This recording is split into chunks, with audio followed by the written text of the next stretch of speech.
I like to consider myself a poet, simply because I sit down with pen in hand and I write. Poetry is what fills in the cracks and fissures of my psyche plates that are either mashing against each other or drifting apart. Poetry is the seam that holds me together.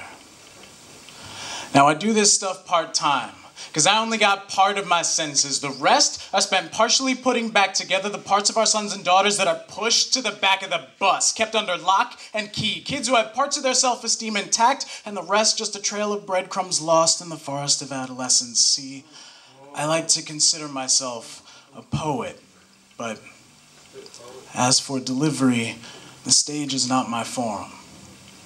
I tend to lay it down on the front lines, where I can freestyle freedom to miniature adults with souls the size of angel wingspans, who imagine their brightness shines with the intensity of a hallway nightlight. But beacons that small are easily underestimated, like living lighthouses. They can guide a 5-year-old through the maze of monsters in the dark to safe harbor beneath the covers. I speak to fairies who have forgotten the pouches of pixie dust in their possession, to trolls who don't know that we're meant for much more than terrorizing trespassers or hanging out under bridges.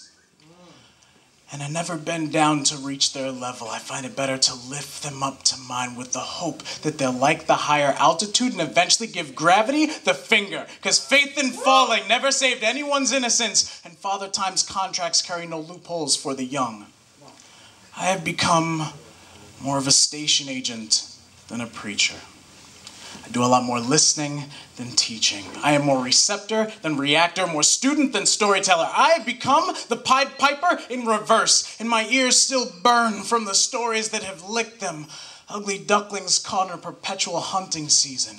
Boogeymen masquerading as stepfathers. Mothers bewitched by pill bottles. White knuckle. Breath held in the throat. Keep you up late at night stories that'll never make it to the front page because I was the only one who sat still long enough for the ricocheting eyes of the teller to focus on me. Read mine as 2 guidelights and not oncoming headlights 2 seconds before impact.